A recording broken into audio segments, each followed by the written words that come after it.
Hi guys! Ngayong araw nga po pala day off ni JL kaya naisipan po namin paggupitan ng aming mga masisipag na karpintero.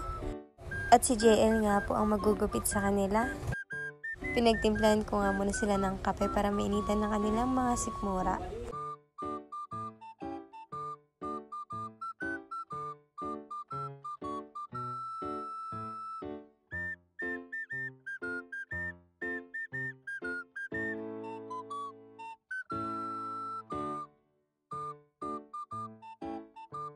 Hello guys, ayan nga po pala si Foreman at ayan po ang aking gamit.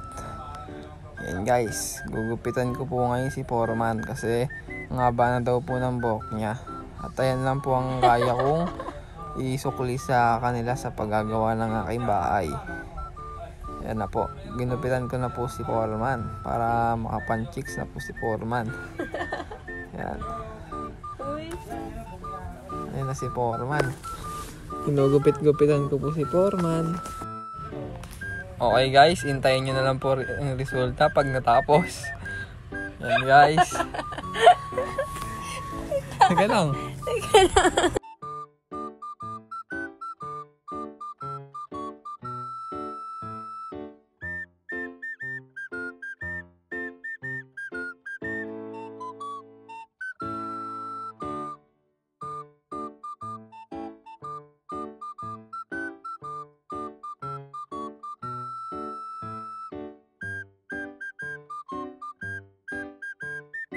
So eto nga guys, isa pang nagpagupit sa atin. Kaso yung kanya ay uulitin lang po natin. Kasi po nagpagupit daw po siya dun sa iba. Kaso hindi daw po masyado na ayos yung gupit niya. Kaya ipapa-retouch niya po yung gupit niya sa atin. At papapogiin natin si kuya para makapanchik siya dito sa Cavite.